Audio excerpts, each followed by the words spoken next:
les entretiens des patriotes. Bonjour à tous, heureux de vous retrouver. L'emprunt-guerre, la grosse arnaque, pollution, 48 000 morts, fake news, et Macron, ayez peur. Avant de traiter ces trois informations et beaucoup d'autres, vous connaissez la coutume sur cette chaîne, je commence toujours mon entretien par remercier ceux qui m'ont permis justement de le produire, car ils m'ont financé à l'aide des merci rémunérateurs. Et aujourd'hui sont à l'honneur des fidèles parmi les fidèles, Yann Penaud, Pierre Bourdin, Nono Broquet, Scorpion et Philippe Bohen. Merci à eux du fond du cœur. Et puis je tenais à vous remercier pour votre fidélité. Oui, il faut aider la réinformation. Comment faire? C'est simple, il suffit de lever le petit pouce, écrire de gentils messages et diffuser sur d'autres réseaux sociaux. Merci à tous. Macron et Zelensky, c'est une affaire de cinéma. Quand Zelensky se fait interrompre par Emmanuel Macron en pleine conférence de presse. Attention, lumière, caméra, silence, on tourne, moteur, action. Emmanuel, désolé Emmanuel. Je suis en pleine conférence de presse, je te rappelle dans 20 minutes. Franchement, ils ne savent plus quoi inventer pour nourrir le narratif de la peur. Vous savez bien que la conversation entre deux présidents se prépare à l'avance via leur secrétariat à un moment donné, car l'agenda d'un chef d'État est très serré.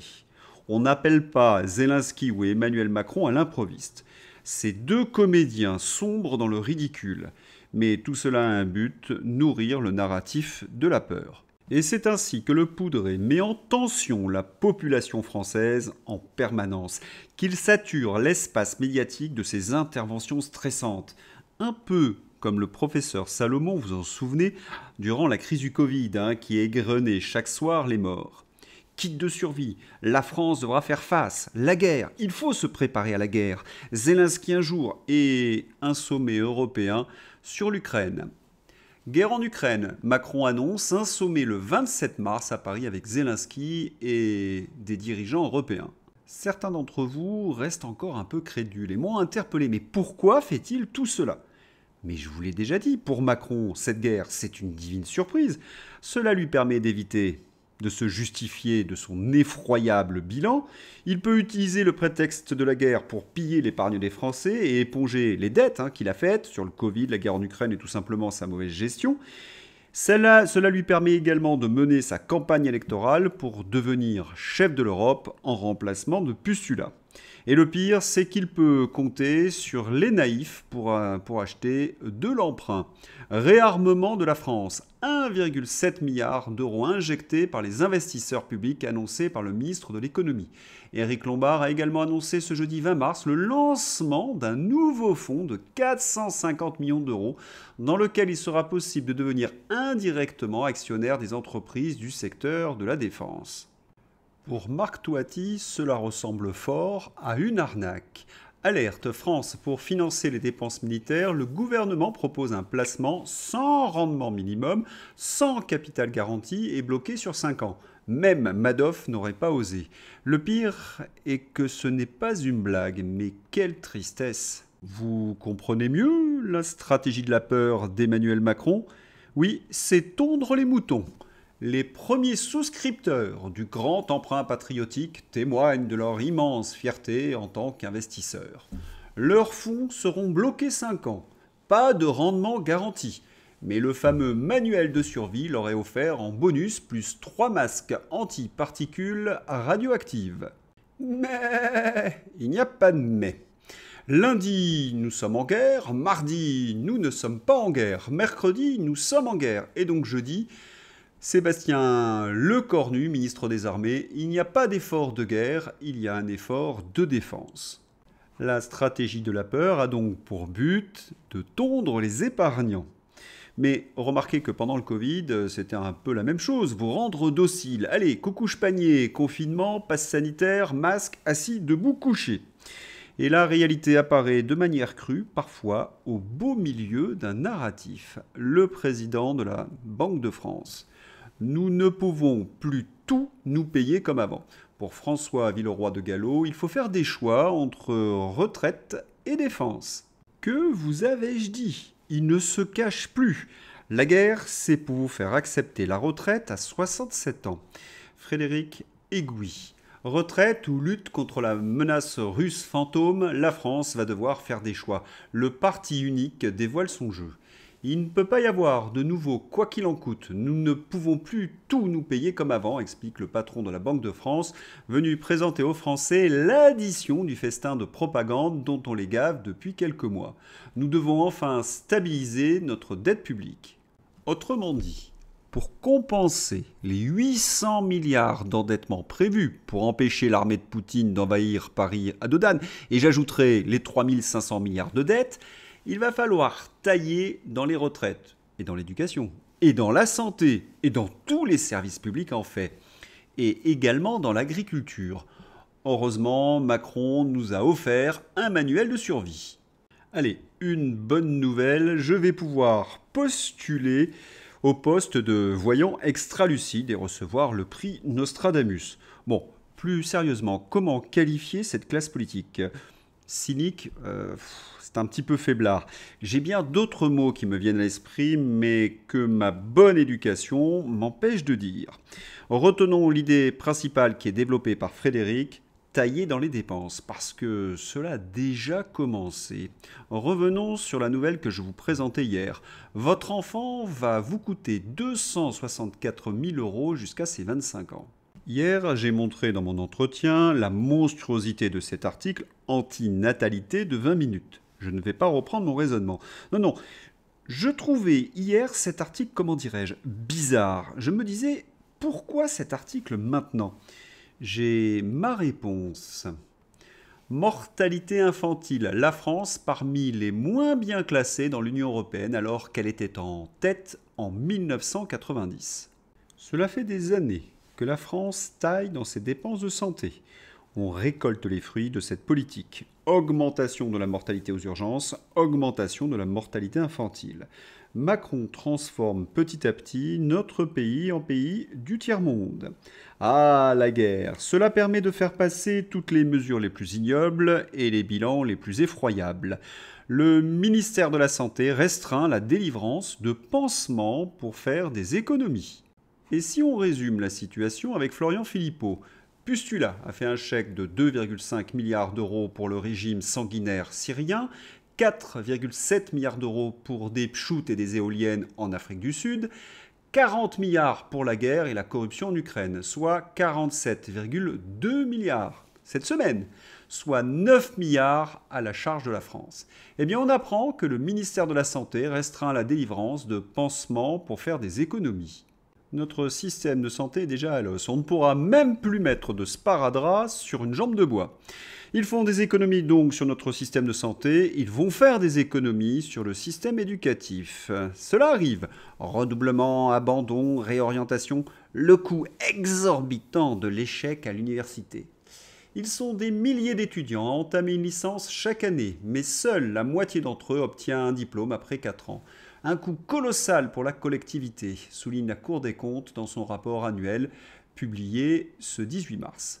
Il y a quelque chose de fascinant dans cette nouvelle. C'est la politique de la gauche qui a engendré ce système, c'est-à-dire qu'aujourd'hui on sélectionne à partir de la licence. Et c'est pour cette raison que l'échec est massif à l'université. Alors certains pourraient me dire qu'il n'est peut-être pas très utile d'envoyer tant d'étudiants à l'université pour échouer. Vous avez tout à fait raison. Mais le but de nos dirigeants, ce n'est plus de former des élèves, des collégiens, des lycéens et des étudiants. Non. Leur but, c'est de faire des économies, de faire de l'argent et de permettre à des systèmes de corruption d'exister. Toutes les mesures qu'ils vont prendre vont accroître le désastre éducatif. Partout où ils ont réformé, partout on ne trouve plus que des champs de ruines.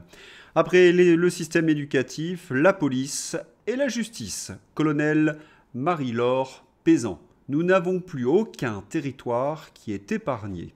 Il faut dire qu'ils sont en train de répartir toute une faune dans nos villages. Un petit village de 356 âmes se retrouve au cœur d'une tempête suite à l'arrivée d'un centre d'accueil pour migrants dans une ancienne auberge.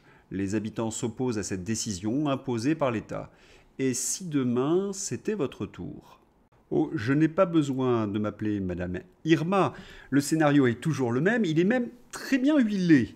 Les petits villages autrefois si tranquilles se transforment en ghettos. explosion de la délinquance, explosion de la violence et explosion bien évidemment du trafic de stupéfiants. Certains pourraient poser la question, mais pourquoi? Parce que c'est de l'idéologie, des directives européistes et un sacré business. L'exemple de la gaieté lyrique. Contrairement à ce qu'affirment les associations, le ministère de l'Intérieur révèle qu'en réalité, il n'y avait aucun mineur dans le théâtre occupé. Ils étaient tous majeurs. Pourtant, les associations d'extrême gauche apitoyaient les Français en prétendant que ces pauvres adolescents de 15 ans allaient rater l'école. Dans ces entretiens, on avait douté de la minorité de ces migrants au vu des photographies. On en avait même plaisanté. Les mineurs isolés qui occupent le théâtre de la Gaieté Lyrique à Paris manifestent pour obtenir le minimum retraite. Bien sûr, c'était une moquerie, c'est un détournement. Mais on était plus proche de la réalité avec cette plaisanterie que les journalistes et les associations de gauche. Il faut dire que les photographies qu'on nous présentait des mineurs ne laissaient peu de doute. Pour un gauchiste, un mineur isolé, c'est cela. Oui, continuer à nous prendre pour des idiots. Mais il y a comme un détail qui me chiffonne, comme dirait Colombo. Pourquoi un tel mensonge sur l'âge de ces clandestins? Pourquoi? Pépette, Soussou, Grisby, Oseille, Pognon. Ces associations de gauche ont le portefeuille très à droite. La Gaieté Lyrique, ce sont les associations d'extrême gauche qui se font un business sur le dos des mineurs isolés clandestins de 35 ans. En France, des associations touchent 1,1 milliard d'euros de subventions pour attaquer l'État. Oui, il faut dissoudre ces associations.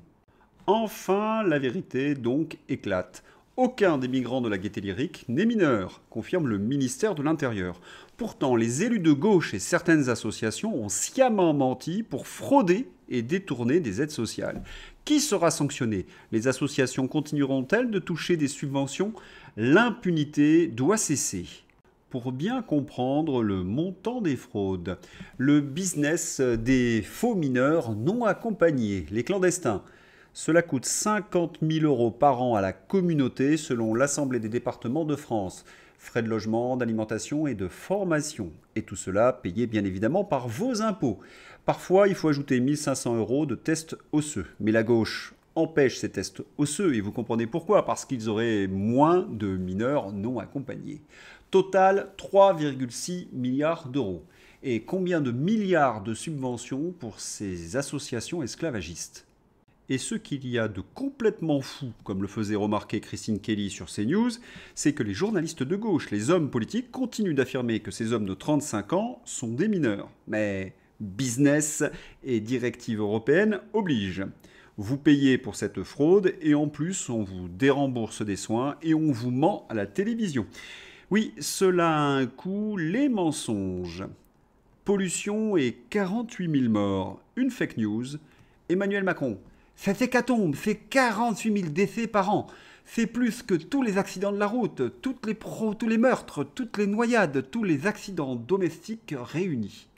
Toutes les 10 minutes, un Français meurt prématurément du fait de la pollution, et notamment des particules qui proviennent de la combustion des énergies fossiles.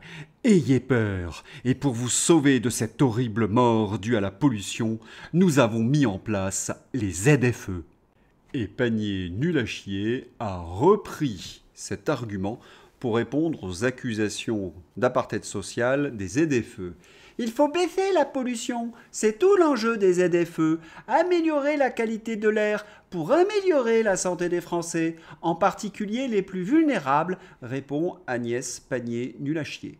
Et Pannier-Runacher fait référence, comme Emmanuel Macron, à cette étude de 2016 qui montre qu'il y a 48 000 morts en France par an dues à la pollution automobile. Et pourtant, en 2015, pollution. 38 000 décès prématurés liés aux excès d'émissions du diesel. Une nouvelle étude montre que les véhicules diesel émettent beaucoup plus d'oxyde d'azote que ceux qu'autorisent les différentes réglementations. 38 000 morts prématurées dans le monde en 2015 seraient dues à cet excès. Attendez, si je comprends bien, il y a 38 000 morts dues à la pollution dans le monde et 48 000 en France. C'est assez curieux ça. Diesel, 38 000 décès dans le monde seraient dus en 2015 au dépassement des normes. Pollution, journal Le Monde, la pollution de l'air cause 48 000 morts en France. Figure 2.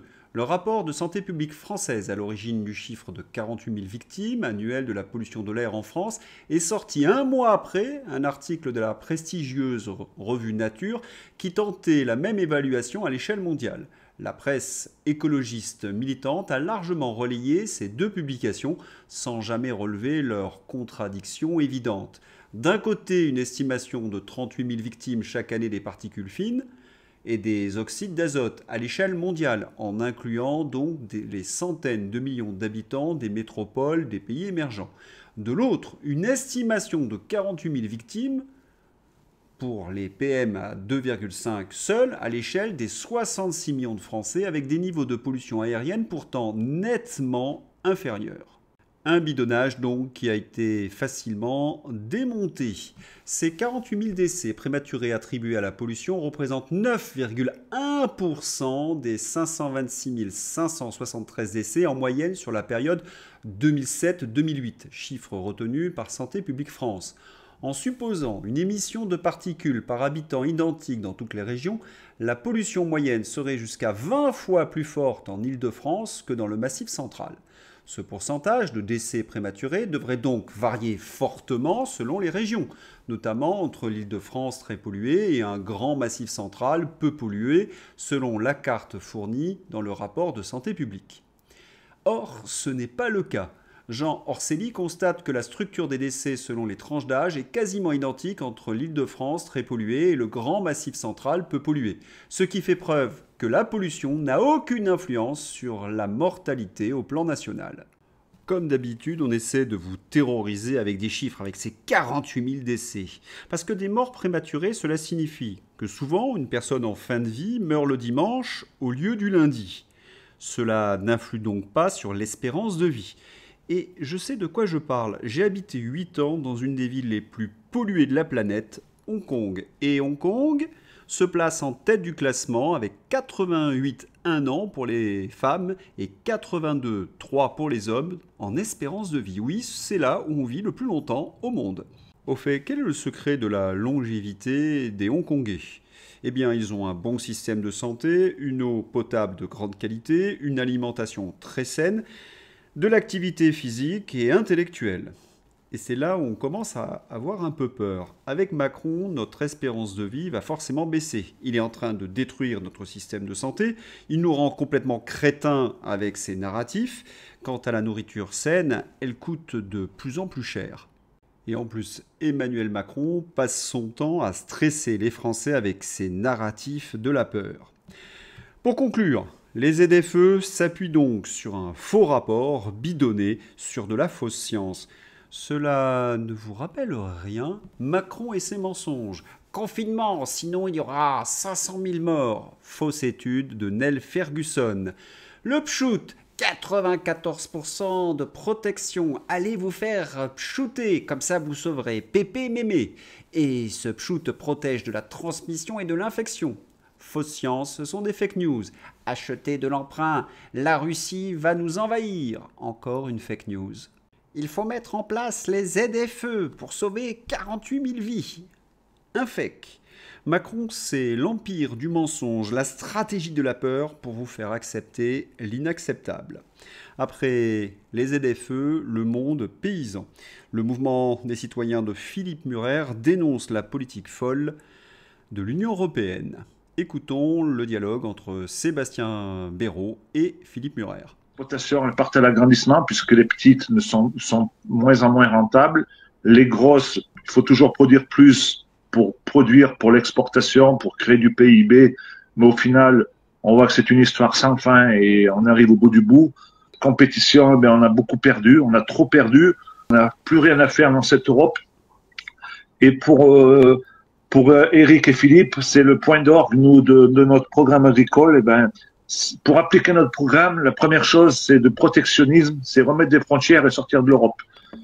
Donc, on se rend compte que depuis qu'on est dans cette Europe, c'est de pire en pire pour le monde paysan, puisque il n'y a plus personne dans les campagnes, il y a des villages où il n'y a plus un agriculteur, et les jeunes ne veulent pas s'installer puisqu'on n'a pas de revenus. on travaille très dur, quand notre vocation est de vous nourrir, et on a l'impression que l'agriculture d'aujourd'hui, eh ben, c'est plus la vocation de vous nourrir, on est en train de perdre notre souveraineté alimentaire. Je pense qu'on a perdu, puisque 70% de l'assiette des Français, elle est importée. Donc le constat, il est catastrophique. Quand je vois qu'on a rebaptisé le ministère de l'Agriculture, le ministère de la Souveraineté Alimentaire, c'est juste foutre la gueule du monde. Nous, ce qu'on vise pour améliorer le revenu des agriculteurs, c'est plutôt de jouer sur la notion de prix. Et en fin de compte, ce qui nous a... l'UE, en fait, n'a pas été conçu pour les producteurs, a été conçu pour le système marchand, en fait, compte. Puission du prix qui est l'axe prioritaire. Et non pas le système où on est entraîné depuis le départ, qui est la quantité. Et la quantité, ça vous fait consommer des produits phyto, ça vous fait consommer de l'engrais. Mais par exemple, si on avait un prix élevé, bah, on ne serait pas obligé de faire autant de quantité à l'hectare. On serait peut-être même incité à faire moins de rendement, parce qu'à la limite, vous usez moins la terre, et puis vous utilisez moins de phyto, quoi. En gros, c'est ça. Les agriculteurs se meurent, ils le disent, et c'est pour ça qu'ils sont allés à la manifestation. L'année dernière, pendant 2-3 mois, où on a rencontré Sébastien, et Sébastien a fait entendre sa voix et a expliqué extrêmement bien les mécanismes par lesquels il meurt. Et l'agriculture française elle-même se meurt. Voilà, c'est un crime, et les gens qui font ça ont du sang sur les mains. On sort de l'Union européenne, on peut faire comme Trump. Trump, il a décidé, exactement comme le disaient Sébastien et Eric, ce qu'il faut, c'est aider les producteurs maintenant, et pas le négociant, l'intermédiaire, le négoce, le financier. Alors Trump, qu'est-ce qu'il veut faire? Il met des droits de douane pour aider les producteurs qui sont les États-Unis, pour arrêter les importations et faire en sorte qu'on produise sur place. Eh ben, si on sort de l'Union européenne, on peut arrêter les accords de libre-échange tout de suite. Les accords de libre-échange, d'ailleurs, si on sort de l'Union européenne, ils tombent tous. Donc on doit tous les renégocier tranquillement avec les autres pays. Et on peut mettre une clause en disant, bon, bah, l'agriculture, on met des droits de douane dessus. 70% d'agriculteurs en difficulté financière. C'est là où il y a une urgence folle pour les sauver. Il y en a 70% qui pourraient disparaître dans les années à venir. Et il y en a maintenant. En fait, le problème des agriculteurs, le premier problème, comme l'a dit Sébastien tout à l'heure, c'est on leur a demandé de grossir, d'acheter des machines, de devenir de plus en plus gros. Donc, ils sont endettés pour 200 000 euros en moyenne. Plus de 200 000 euros. Et ils doivent payer la dette avec des prix qui sont trop bas. Donc, la première chose à faire, c'est de dire que c'est l'État qui va payer les intérêts de leur dette tant qu'on n'est pas sorti de l'Union européenne. Ça ne coûte pas très très cher et ça rapporte beaucoup aux agriculteurs. Le deuxième chose, c'est que s'ils ont des prêts à 5 ans, on ne leur demande pas de payer cette année l'amortissement du prêt, donc de rembourser le prêt. On leur demande on repoussera d'une année le prêt. Donc en fait, c'est franchement génial parce que ça leur permet d'économiser à peu près 20-25 000 euros par agriculteur, par exploitation de trésorerie. Donc voilà. Ça, c'est le premier point. Le deuxième point, c'est qu'il faut sortir du marché européen de l'électricité. Vous savez qu'on produit l'électricité à 6 centimes en France, et en fait, ils la vendent à 25 centimes et de plus en plus cher. Si on sort du marché européen de l'électricité, on fait comme l'Espagne. Et l'Espagne, ils vendent à 11 ou 12 centimes l'électricité. Nous aussi, en la produisant à 6, on peut la vendre à 12 et tout le monde gagne sa vie. On sort du marché européen de l'électricité, et quelqu'un comme Sébastien qui a 12 000 euros de facture d'électricité, je ne me trompe pas, Sébastien, 12 000 euros, c'est ça? 2 000 euros par mois, 24 000. Ah, 24 000. Ah oui, c'est encore pire que ce que je pensais. Eh bien, vous voyez, en divisant par 2, c'est 12 000 euros. Donc Sébastien, il pourra vivre, alors qu'en ce moment, il est en train d'enfoncer sa ferme dans les dettes. Deuxième chose, on peut aussi baisser le gazole agricole de 20 centimes pour leur donner, tout ça pour leur donner un bol d'air et les sauver à court terme. En fait, on a tout un plan Marshall. Ce plan Marshall, sur les dettes, sur la sortie du marché européen de l'électricité, sur le gazole, il permet d'économiser 30 000 euros de trésorerie par an pour les agriculteurs. Donc, ça les sauve. Et deuxième point, ça leur permet de gagner pratiquement 800 ou 900 euros de plus par mois pour chaque agriculteur. Voilà. C'est comme ça qu'on peut les sauver à court terme. On en a absolument besoin. Voilà, comment sauver nos agriculteurs? Je voudrais faire un petit correctif, c'est le MPC de Philippe Murer, le mouvement politique citoyen, et non le MDC, qui je crois était le parti de Chevènement. Alors, ces mesures, du bon sens, un plan Marshall pour les sauver avant la sortie de l'Union européenne, des mesures extraordinaires qui donnent à chaque agriculteur 900 euros de résultats nets chaque mois et 30 000 euros de trésorerie par an. Suspension du remboursement de leurs dettes par les agriculteurs jusqu'au Frexit. Division immédiate par 2 du prix de l'électricité par la sortie du marché européen de l'électricité. Baisse du gazole non routier de 20 centimes. Moratoire sur les affreuses normes bureaucratiques de l'Union européenne, versement rapide des aides agricoles et le double affichage dans les commerces du prix de vente aux consommateurs et du prix d'achat en vrac aux agriculteurs pour les fruits et légumes. Autre grand moment de l'activité patriote, le débat qui a eu lieu entre Florian Philippot et Nicolas Dupont-Aignan. Florian Philippot contre Nicolas Dupont-Aignan sur la nécessité du Frexit. C'est pas gravissime de vouloir notre indépendance, c'est ce que font 95% des pays du monde qui ne sont pas dans ce truc, ce machin, comme disait le général de Gaulle, affirme Florian Philippot. Toute tentative de torpiller l'Union européenne ou de la faire exploser de l'intérieur, autre que le Frexit, serait immédiatement voué à l'échec à cause de l'arme dont dispose la BCE, l'euro, notre monnaie unique. Il faut s'en souvenir, comme le rappelle également Florian Philippot. Un débat animé par Éric Morillo, très passionnant, je vous invite à le regarder, parce que c'est une confrontation entre deux souverainistes convaincus qui ont chacun leur solution. Je ne dirai pas ma préférence, mais vous savez que sur le sujet, je ne suis pas très objectif parce que je suis partisan du Frexit. Je crois que j'ai quand même donné un indice. François Asselineau sur le bonheur de vivre en France. La France s'effondre dans le classement des pays les plus heureux au monde selon l'ONU. Énième conséquence de l'extrême toxicité de Macron. La France chute du 26e au 33e rang.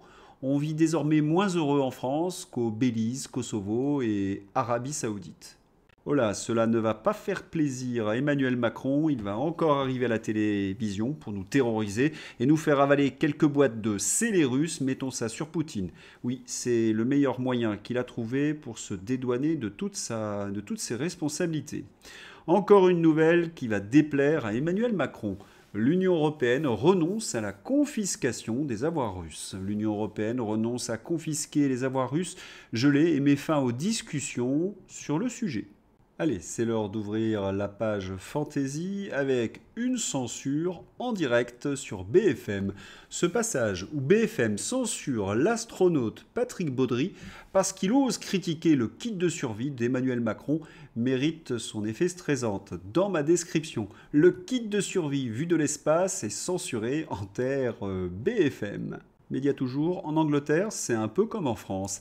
Adolescence sur Netflix, la plateforme accusée de manipuler l'histoire en choisissant un jeune acteur blanc pour représenter l'ado qui a assassiné au couteau une fille de 15 ans au Royaume-Uni.